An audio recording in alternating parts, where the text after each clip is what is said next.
Welcome, Judge. Mr. Jacobson, you claim a loan to the defendant, who's your sister, Yes. amount of $3,000.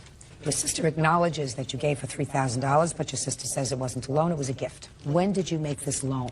In April. Tell me about it.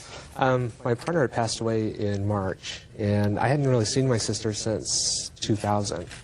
And when he passed away, she showed up at the wake. Then after that, there was been a couple of times that I had talked to her sporadically on the phone, and she had told me that, you know, her roommate had gave her some bad checks and that she was in need of some cash.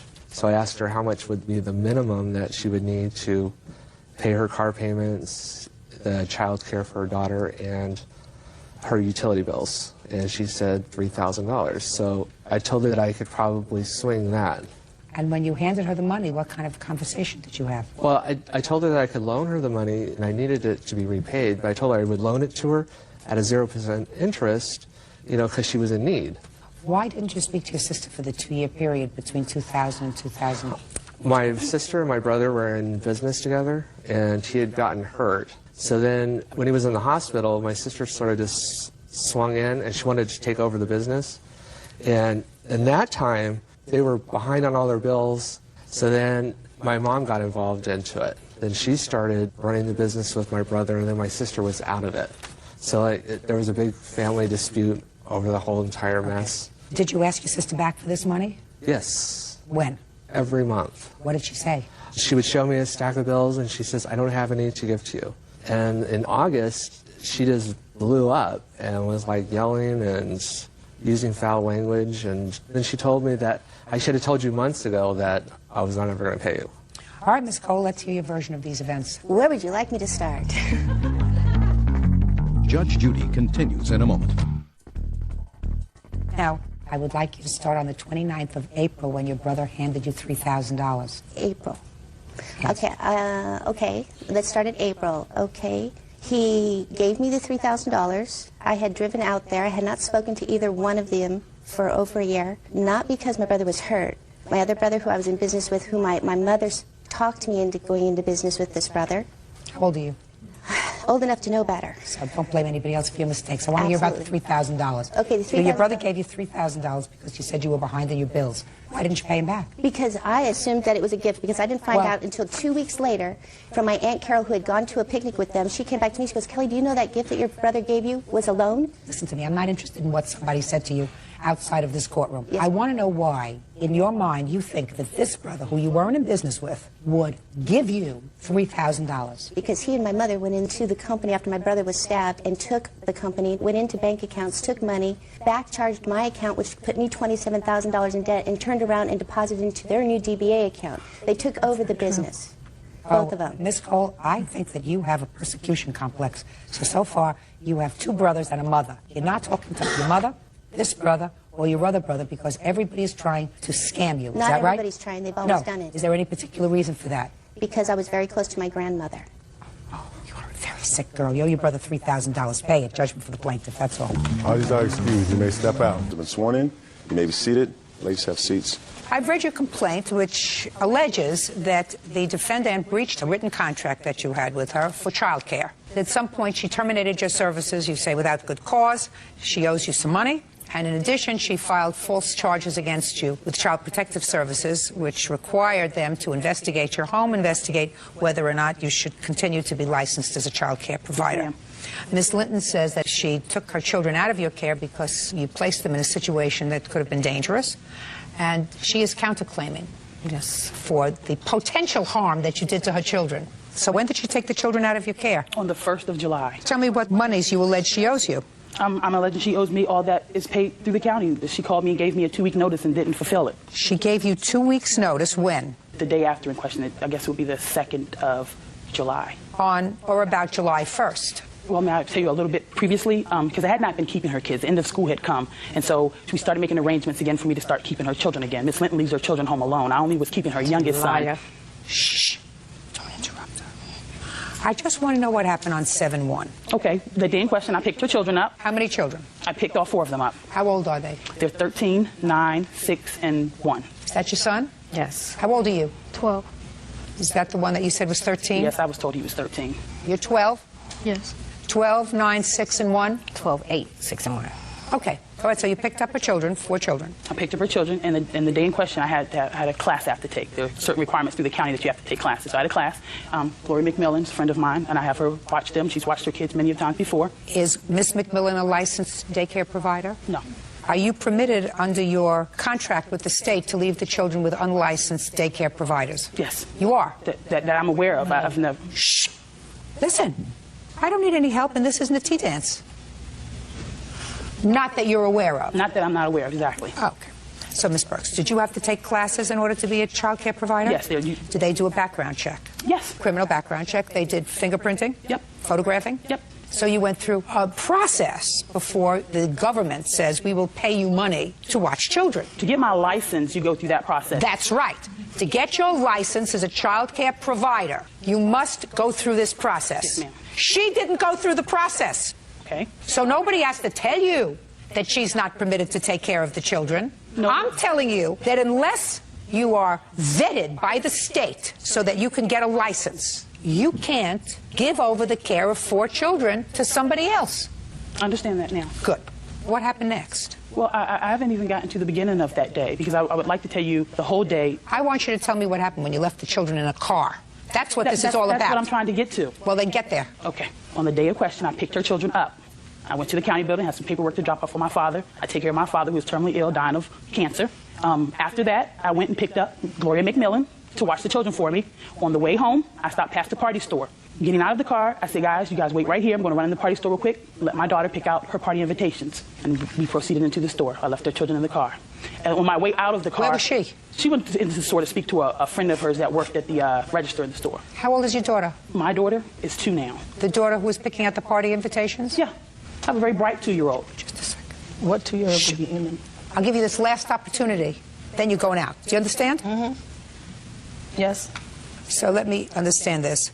First, you went to take care of some business for your father, who you take care of, and you took the children with you. Had this lady been watching the children yet? No, she that was not day? with me. Just a second. Who was with the children when you dropped the paperwork off? I was with the children. Did they come into the county building with Actually, you? no, they stayed outdoors and played. I never thought any of this could be a problem at all, Miss Linton. Well, Miss Burks, it's a problem. That's what we're doing now. I'm going over the day. I understand I'm this, going ma'am. over the day because it's getting worse as we go This forward. is already worse. I understand what I did was Just- completely wrong. Well, if you understand that, then, Miss Burks, I don't quite understand why you're here. Because from what I read in the Because Miss complaint... Linton is slandering my name. Just a second.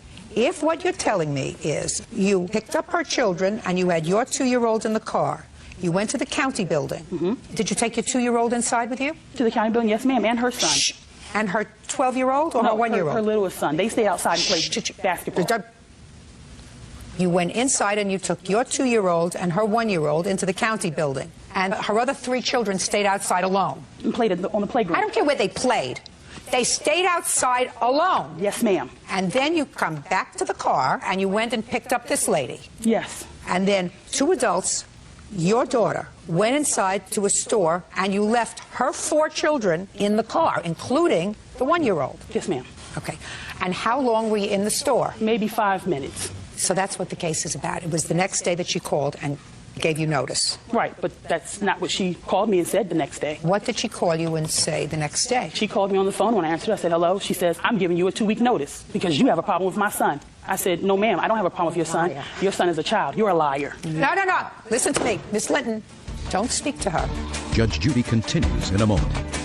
You're a liar. I'm going to say 1, 2, 3. So far, you have no case. That's fine. I don't care if I don't have a case. Good. She will not sit here on national TV and lie about me. I kept her son overnight, you liar. And later today, She owed me the money for the rent. And on top of that, then she steals my boyfriend. Listen, nobody steals a boyfriend. They can have each other. real cases, real people. Judge Judy. Daycare provider Samantha Burks says former client Lillian Linton owes for breaking their contract. Lillian claims Samantha left her kids unattended in a parked car. She is countersuing for child neglect. Okay, go ahead. I said, no, ma'am, I don't have a problem with your son. Your son is a child. Your son has a problem with following adult supervision. And this is not the first incident that I had an issue with her son. I said to her, your children were throwing rocks, and I asked them to stop. When I asked them to stop, her son looked over at me and said, I'm not throwing rocks, just like that, with a handful of rocks. So I said, I'll just call your mom. When I called her on the phone, she said, let me see if I can remember her exact words. They know I don't play that. I'm going to beat that when they get home. I said, okay, I'm just letting you know, it's not acceptable in my house. People have nice things around here. I don't want to be responsible for anything that happens. And that was it. We got off the phone. Later that evening, I had to have my father rushed to the hospital. I was under a lot of stress. Her kids were still outdoors, not paying me any mind, not listening to anything I said. And when she got there, you could see the agitation in her face, you know. Where does your father live? He lives with me. Ms. Burks, your plate is too full. I agree with you. I agree with you. Now, when you accept the responsibility of taking care of someone else's children, you have to take care of them sometimes better than their own parents take care of them. I did. No. Listen to me. If you have 5 children, I made a very big mistake, and I would never do it again. You have 5. Listen to me. I'm not even going there. The car, totally, 100% unacceptable. And she had every right to call Child Protective Services and say, you left 4 children in the car, including a 1-year-old child, and I'm complaining about that. I never said she was wrong about that. What she's wrong about is that she wants to point the finger at me when she's a bad mother herself. She leaves her children home daily. Miss Burks, listen to me. If we were involved in some other forum, I would say to you, fine, we can vent upon who's a better mother, who's a bad mother, who's a good mother. We're here because you sued her for 2 things. For money, for child care, and for filing a false report to Child Protective Services. Whether she's a good mother, whether she's a bad mother, whether she's a wicked stepmother, whatever she is, she did the right thing by calling Child Protective Services to report that you had left the children alone.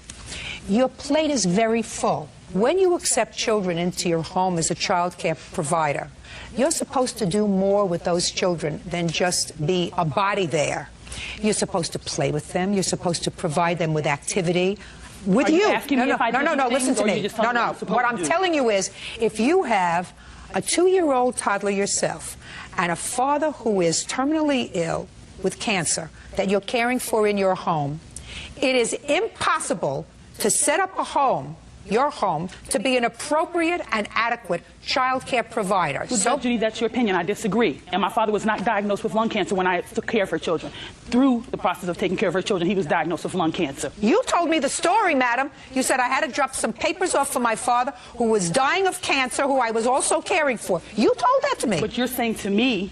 I'm saying to you, your plate was too full in general with your own children. That day. Okay, yes, ma'am, okay. That day, that's all you need is one day. That's all you need is one day to miss a child. You know, they missed a couple of children on another coast, and they ended up in the trunk of a car. I actually investigated myself. There's a lot of bad things that happen to children that get left in cars, and I'm very aware of it. Absolutely. Ended up in trunks of a car, and they didn't get them in time. Do it again. So what I would never do it again. So you don't belong in court, Miss Burks? Yes, ma'am, I do. Miss Linton is going around town saying bad things about me. I am not a bad person. Just a second. If you have information or witnesses that she's saying anything about you scandalous that have to do with other than your child care abilities, I'll be more than happy to hear witnesses to that. What do you mean? Well, I don't know. What if she's saying things about you, about your personal life, that you have a disease, that you're a thief? No, she's just basically in a nutshell saying that I'm a bad person. Her exact words was that I'm not cracked up to all that I'm supposed to be. Listen to me. That's her opinion. And she can say that, and not all speech is actionable in a court. What you did as a child care provider was wrong, so you have no basis to sue her for either the money that you claim she owes you or for calling Child Protective Services. None. She's got a counterclaim. Your counterclaim is that she left your 4 children in the car. Yes. Were any of them hospitalized? No, they weren't hospitalized. Just listen to me. I have questions. Any of them treated by a physician that day or the next day? No. Okay, so they suffered no injury. Who are you? I had the kids the following day, and the 1-year-old was throwing up 2 to 3 times. You're a liar. And I have never seen this one before. She did not have the 1-year-old the next day. I kept her son overnight. I am a licensed. I kept her son overnight. I'm going to say 1, 2, 3. So far, you have no case. That's fine. I don't care if I don't have a case. Good. She will not sit here on national TV and lie about me. I kept her son overnight, you liar. Miss Burks, I've already explained in a calm fashion why I'm dismissing your case. That's fine. Miss Linton, yes. You have no counterclaim against her. You have no proof that her actions caused illness to any of your children. You were perfectly within your rights to take them out of her care. And I'm speaking. And you were perfectly within your rights to call Child Protective Services to report the neglect. Other than that, you have no claim against her because her actions, while they placed your children in potential harm's way, did not cause any injury to your children. Your counterclaim's dismissed. That's all. Step out. Harm's way every day. He's a liar. Home alone. Liar. Parties are confused. You may step out. That's it. Miss Linton is a crackhead that leaves her children home alone. I do no drugs. I do drink my wine, but I do no drugs. She's a lying She's just mad. Miss Linton is a bad woman. She's a lying woman, too. Oh, she's a liar. Miss Linton, who goes to church and is a fake Christian, needs to get real with herself. Y'all better watch out for y'all children, because skanks like... The next case. All parties in the matter of Butler versus Owens. Step forward, please. 24-year-old law student Camilla Butler is suing her former roommate, personal banker Nicole Owens, for breaking a lease and unpaid bills. Nicole says she gave Camilla ample notice. Miss Butler, you and Miss Owens were roommates. You claim she moved out prematurely, owing you 2 months' rent. The 2 months were for the months that you were not going to be there, but you claim an agreement that she would pay rent until the end of May. You also claim she owes some bills. She said she gave you 3 weeks' notice, and she left her $250 security deposit with you. That more than covers any outstanding bills. That's your defense. When did you move in together? Your Honor, we moved in together on January 22nd. That's when we agreed to move in together over the phone. Okay. Now, you moved into an apartment that you had or she had, or that was a brand new apartment? It was a brand new apartment for both of us. Good. Can I see the lease, please? Absolutely. Who found the apartment, Miss Butler? The defendant and I agreed to move into the apartment one day. Gage and I went up to Long Beach to... So you looked at it together for the first time? We found it separate. I'm sorry. I found it alone. And you signed the lease alone? She did not sign the lease, however... That means that she is not a signatory to the lease. If she did not sign the lease, madam, then she is not responsible under this lease. You understand that? Yes, Your Honor. So this is not the lease on the contract that you are suing on. You're suing on a contract that you had with her, according to you, to live in the apartment until the end of May. That's correct, Your Honor. It was an Good. oral agreement. And may I see that agreement? It was not in writing. It was oral, Your Honor. Well, tell me about the oral agreement that you think is binding. Okay. We agreed orally over the telephone to move in together. We agreed on an apartment together orally, and we agreed orally that she would sign the lease that evening. But she never did. That's true. She never did sign the lease. Okay, Ms. Owens, let me hear what happened on the 22nd of January. I never said I would move in and stay there until May. I never made an oral agreement that I would sign the lease that night. None of that ever happened. Well, when she called you, did she tell you how long a lease she had to sign? It was month to month. This is a month-to-month lease. Yes, Your Honor, it is. However, we agreed together, separately, outside of the lease agreement, that we would be living together until May 31st. She didn't want to live with you after March. Yes, she did tell me March 10th that she was entertaining the idea of moving out. At that day, we talked about it. I said, you know, that's fine if you want to move out. That's fine with me. However, if you choose to move out, you need to make sure that you find somebody to move in your place. She agreed. That's not true. Well, no, that's not true. Just because you say it doesn't make it true, Ms. Butler. She paid for March's rent, right? Mm-hmm. You're not responsible for the lease in April or May. You could have given your landlord notice and moved. You chose to stay there. However, we did agree that we would live together until the end of May. Listen, people get married and they agree to live together till death do us part. 50% of those people go their own way. Just because you agree doesn't mean that she has to stay there. Now, what about her security deposit?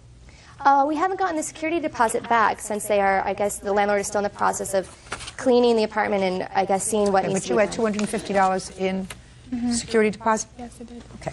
Now, what bills do you say she left when she left? There was a gas bill for February, electric bill for February, garage rental for March, gas bill for March, and also there were 10 days of rent between January 22nd and January 31st, where apparently we didn't pay for it in February, so we had to pay it later, and Nicole never paid that part. So let me have those figures, please. Okay.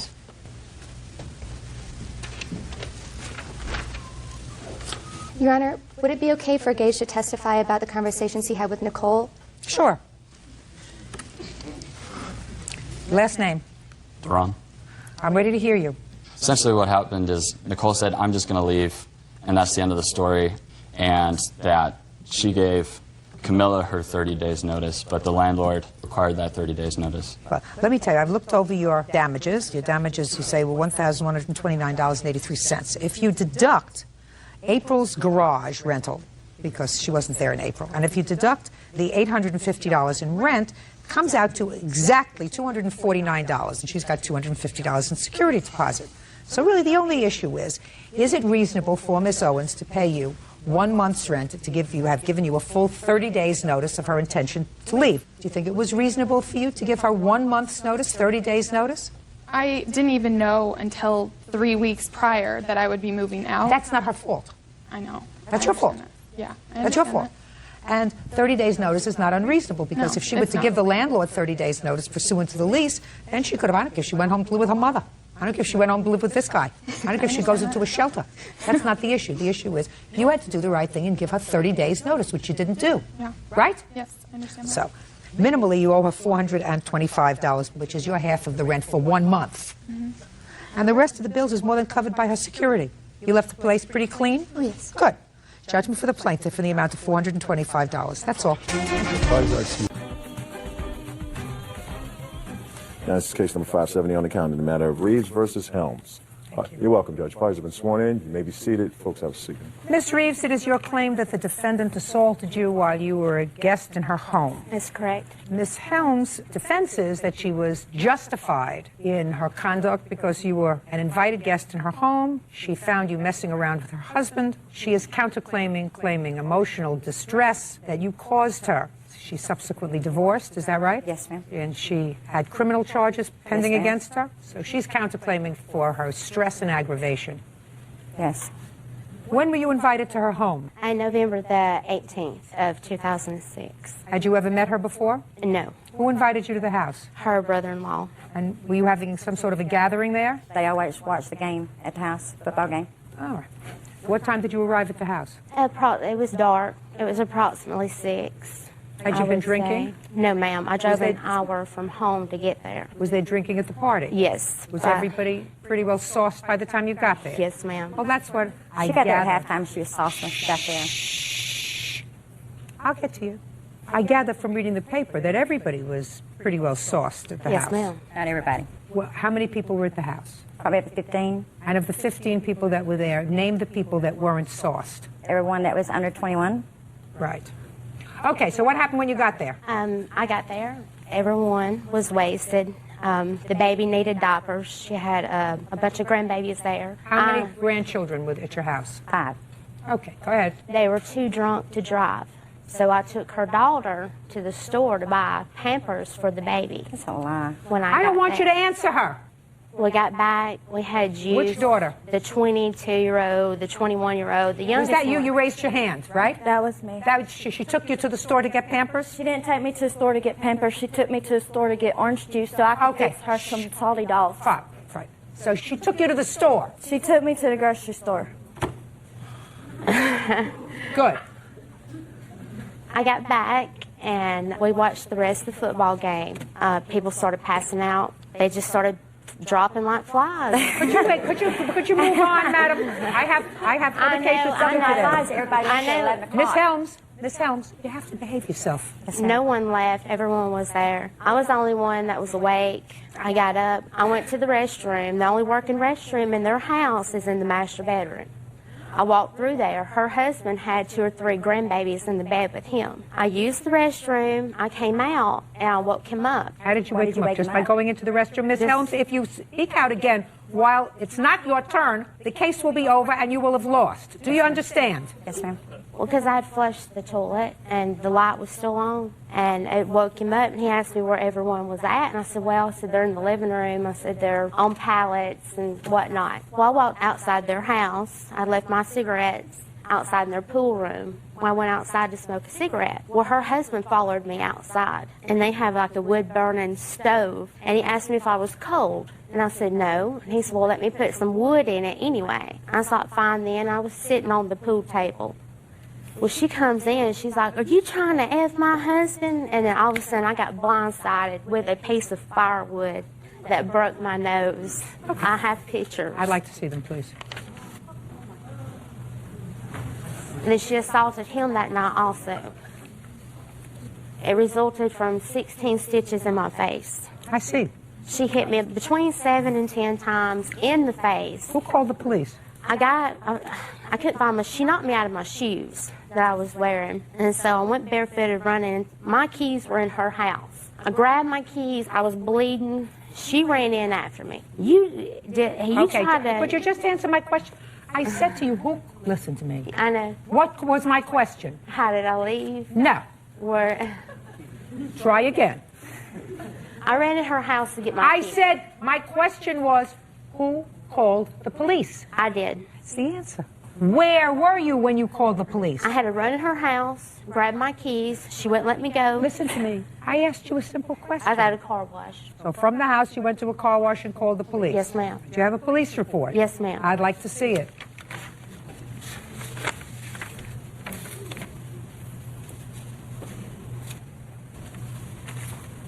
Who is this?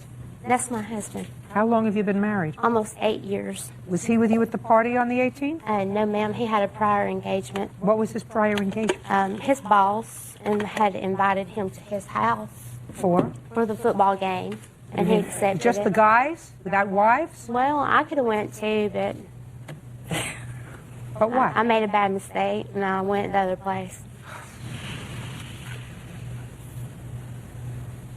I note that the police officer, Ms. Helms, who took this report, noted that everyone had been drinking. Everyone. Had you been drinking? I had one drink. My question was, Yes, had you ma'am. been drinking? Yes. That's what the police officer said. They never came to the house. There was a statement after she gave it at the hospital. Then he must be like Karnak. You can tell things without actually seeing them. But you had been drinking.